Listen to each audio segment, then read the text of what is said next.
করছিলেন আস্তে আস্তে এখানে প্রচুর মানুষের সমাগম হচ্ছে। আমরা এখন কথা বলবো এই মাদ্রাসায় যিনি দীর্ঘদিন ধরে শিক্ষকতা করছেন, যিনি আমাদের দারুল উলুম মাদ্রাসার সম্মানিত মুফতি আল্লামা লক্ষ্মীপুরি মোহাম্মদ লক্ষ্মীপুর হুজুরের সাথে এই সার্বক্ষণিক ওনার ক্ষেত্রমতো যিনি নিয়োজিত রাখেন, এই মাদ্রাসার সম্মানিত শিক্ষক মাওলানা বদরুল ইসলাম আল ফারুক ভাইয়ের সাথে আমরা কথা বলছি। আচ্ছা, আপনাদের সার্বক্ষণিক এই মাদ্রাসা থাকেন, শিক্ষকতা করছেন, এই মাদ্রাসা ছাত্র ছিলেন, এই মাদ্রাসার সম্মানিত মুফতি লক্ষ্মীপুর হুজুরের সাথে আমরা সার্বক্ষণিক আছেন। যিনি হচ্ছে আমাদের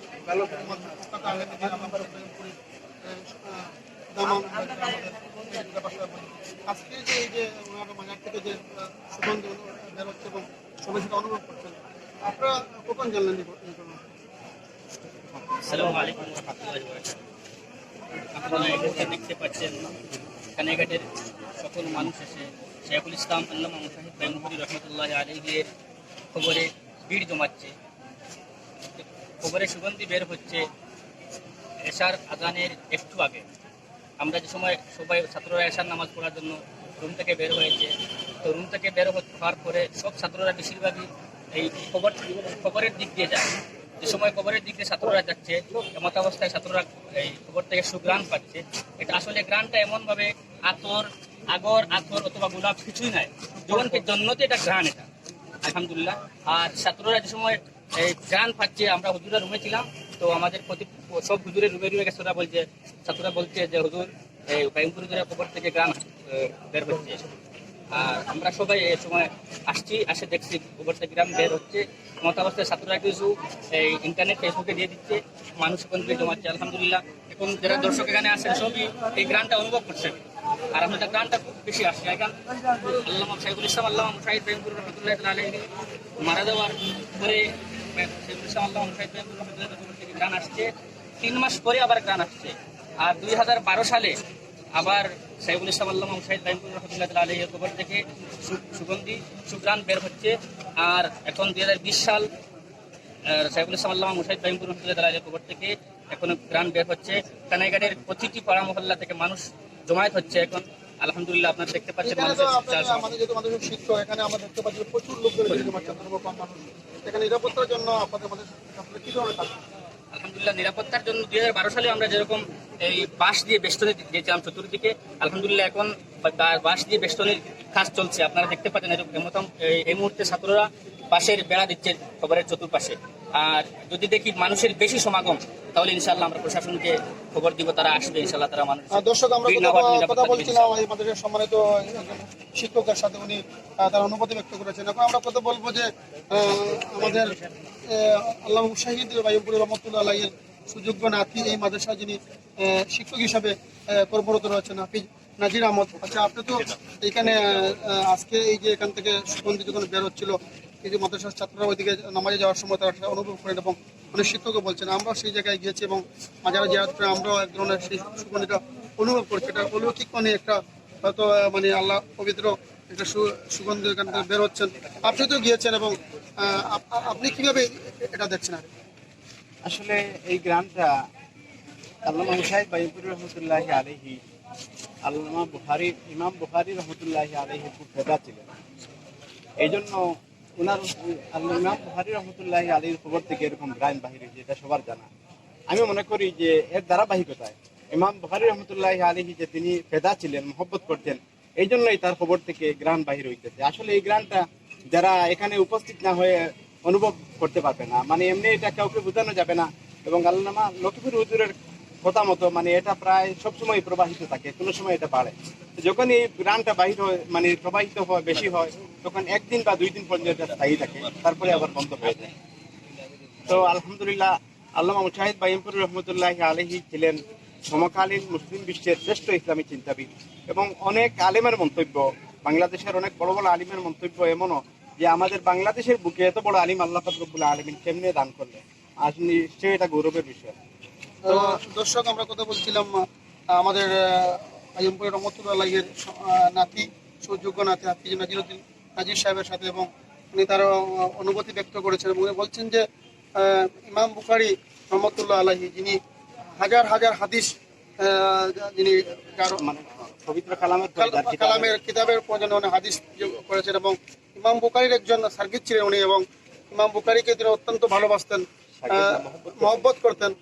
এই যে উনি বলছেন যে অনেক সময় ইমাম বুখারী রহমতুল্লাহ আলাইহির মাজার থেকে এই ধরনের সুগন্ধি কিন্তু বের হয়েছিল এবং আজকে এই যে এখানে আমাদের আল্লামা শাহিদ বাইয়মপুরী রহমতুল্লাহ যখন মারা যান, এই মারা যাওয়ার পরে এই ধরনের সুগন্ধি বের হয় এবং 3 মাস পরবর্তী এই ধরনের সুগন্ধি আবার কি অনুভব হয় এবং 2012 সালে তো আপনারা সবাই জানেন এখানে হাজার হাজার লোকজন সমাগম করছিল। 2012 সালে এ ধরনের ঘটনা ঘটেছিল এবং সর্বশেষ আজকে 2020 সাল, আজকে এই ঘটনাটি বুধবার, আজকে আবারও সুগন্ধি বেরোচ্ছে এবং যেহেতু উনি একজন প্রখ্যাত আলেম ছিলেন, অলিকুল শিরোমণি ছিলেন, ওনাকে আমাদের দেশের সর্বশ্রেষ্ঠ যারা যুক্তরাষ্ট্র আলেম উলামারা আছেন সবাই কিন্তু ওনাকে শ্রদ্ধা করতেন। উনি বলতেন যে আল্লামা শাহিদ বাইয়মপুরী শুধুমাত্র আমাদের বাংলাদেশের নয়, উনি মুসলিম বিশ্বের একজন ইসলামিক চিন্তাবিদ ছিলেন। ওনার যে ধ্যান ধারণ যে আদর্শ, সেই আদর্শ যেন আমরা যেন সবাই যেন লালন করি, আমরা ইসলামের সঠিক আকিদা যেন আমরা বিশ্বাস যেন আমল করি। আমরা আস্তে আস্তে আমরা এখানে জিয়ারত হচ্ছে, আপনারা দেখতে পাচ্ছেন হুজুর আসছেন, এখানে জিয়ারত হচ্ছে। আমরা দেখতে পাচ্ছি যে সবাই হাত তুলে এখানে জিয়ারত করছেন হুজুরের মাজার এবং আল্লামা শাহিদ বাইয়মপুরী রহমতুল্লাহ আলাইহির ব্যস্ত তিনি সাহিত্য রাখেন। আজকে সবাই এখানে দোয়া করছেন এবং ওনার পথে যেন আমরা চলতে পারি, আদর্শকে যেন আমরা গ্রহণ করতে পারি, সেই লক্ষ্যে আজকে সবাই জড়ো হয়েছেন এবং আল্লামা শাহিদ বাইয়মপুরী তিনি সকল মত পথের একজন ঊর্ধ্বে একজন আলেম, ওনাকে সবাই শ্রদ্ধা করেন এবং সম্মান করেন। আর আমরা তো আপনাদেরকে দেখাচ্ছি প্রচুর লোকজন কিন্তু আস্তে আস্তে এখানে ভিড় করছেন। এখানে মাদ্রাসার ছাত্ররা আছেন, তারা নিরাপত্তার দায়িত্বে রয়েছেন, তারা সর্বোচ্চ নিরাপত্তা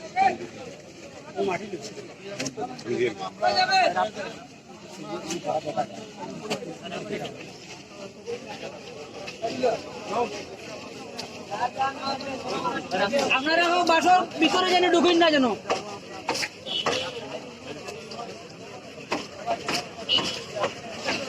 বেড়া ঢোকা তাই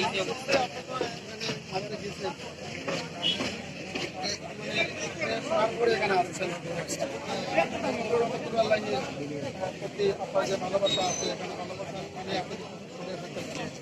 এই যে উনি যে এই মাটিতে পবিত্র বাড়িতে শুরুতে আছেন, আপনার দৃষ্টিতে উনি কি ধরনের আলেম ছিলেন এবং আমি আল্লাহর লাখ শুক্রিয়া আদায় করি যে আমাদের এই জায়গাতে জগৎ বিখ্যাত আলিম, আমি বিবাহিত দশায় ওনাকে দেখি নাই, আমার ছোটোকালেই মনে হয় জন্মের আগে দুনিয়া ছেড়ে চলে গেছেন, কিন্তু ওনার যে জ্ঞানের কোনো পরিধি নাই, আমরা যেটুকু জানতে পেরেছি এবং শুনতে পেরেছি যে ওনার কোনো জ্ঞানের সীমা পরিসীমা ছিল না।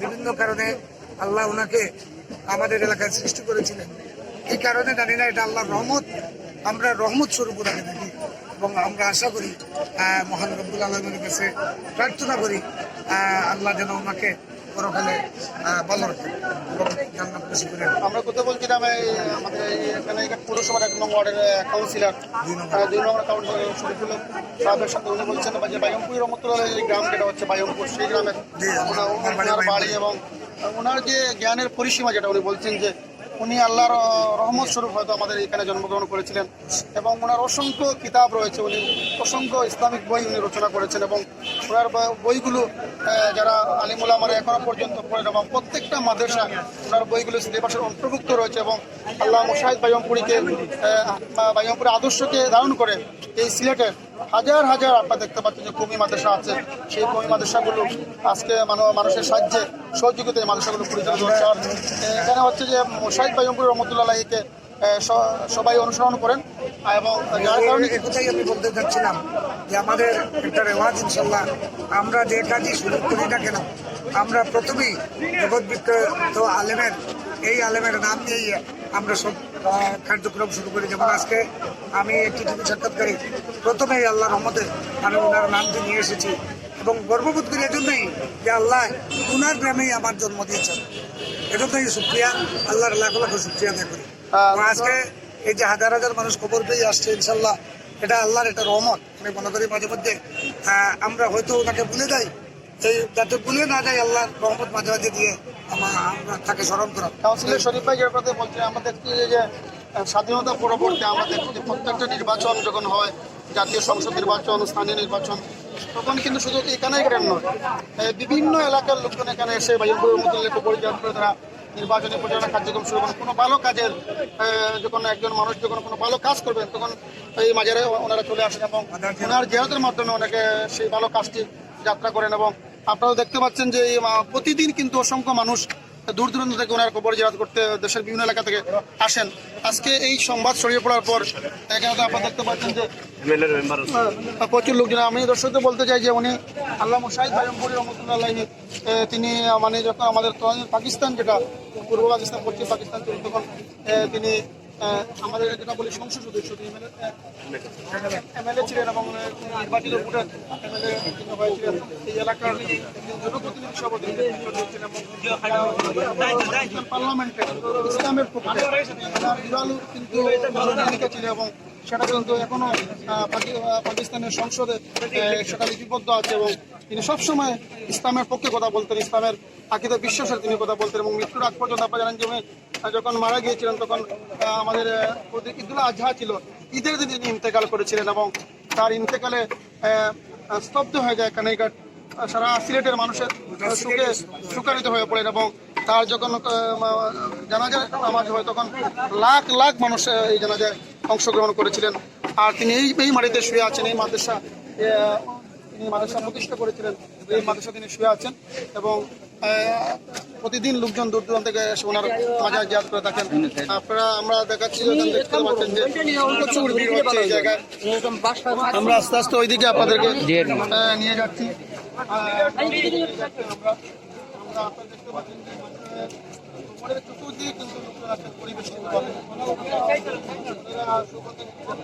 আপনি যে গিয়েছেন এখানে, আপনি সুগন্ধি অনুভব করছেন কিনা?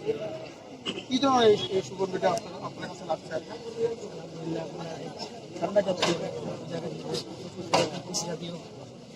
এই ধরনের অনুভূতি আপনি পেয়েছেন? আপনি মাদ্রাসার ছাত্র তো, মানে এখানে ছিলেন নিকটনার পর থেকে আপনার পরবর্তী আসছেন? আমরা যে শিক্ষার্থী ভাইয়ের সাথে কথা বলছিলাম, উনি সেই গানটি অনুভব করছেন এবং বলছেন যে এ ধরনের জান্নাতি এটা সুধান, এই মানে শীতল আকারে এই সুগন্ধিটা মানে বেরোচ্ছিল। এবং আমি নিজেও সেটা অনুভব করেছি। আমরা দেখতে পাচ্ছেন যে আর প্রচুর ছাত্ররা এখানে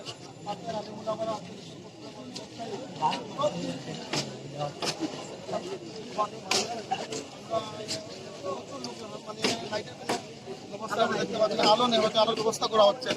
এখানে চতুর্দিকে আমাদের শিক্ষার্থী বাইরে এক ধরনের দেশের মধ্যে যাতে মাজারকে ঘিরে কোনো ধরনের যেন ধর্মবিরোধী কেউ কোনো যেন কর্মকাণ্ড এখানে করতে না পারে সে ধরনের নিরাপত্তা এখানে সব ধরনের শিক্ষার্থীরা সেই ধরনের নিরাপত্তা দিচ্ছেন এবং সবাইকে কিন্তু এই যে সুযোগ করে দিচ্ছেন যাতে ওনারা এই মাজারে দাঁড়িয়ে সুগন্ধির গান নিতে পারেন, এই ছাত্ররা সেই ব্যবস্থা করে দিচ্ছে। আমরা একটু ভাই একটু সাইড দিন ভাই,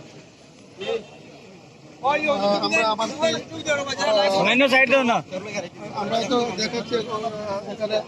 এই তো আপনারা দেখতে পাচ্ছেন যে আল্লামা শাহিদ বাইরামপুরের পবিত্র কবর এখানে তিনি শায়িত আছেন এবং এখানে কবরের পাশে আমাদের মাদ্রাসার সম্মানিত সাইকুল হাদিস আল্লামা শামসুদ্দিন দুর্লভপুরি, আমাদের কারিগর প্রতিনিধি আলেমরা আমরা আছেন এবং বেষ্টনী বাসার বেষ্টনী যাতে মানে একদম সুশৃঙ্খল ভাবে হয়তো কেউ এই গ্রান্টটা নিতে পারেন, এই ধরনের একটা ব্যবস্থা ওনারা করছেন যাতে এখানে কোনো ধরনের সমস্যার সৃষ্টি না হয় এবং যাতে সবাই যারা দূর দূরান্ত থেকে আসছেন আসার যে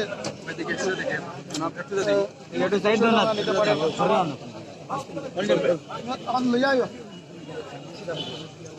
দেখি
যারা দেখিনি সেরা একটু সরিয়ে এলে ভালো হইব ভাই।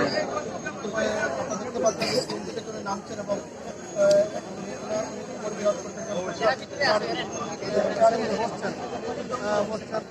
অসুস্থ ওনার জন্য আপনার সবাই দোয়া করবে আল্লাহ রব্বুল আলহামদুলিল্লাহ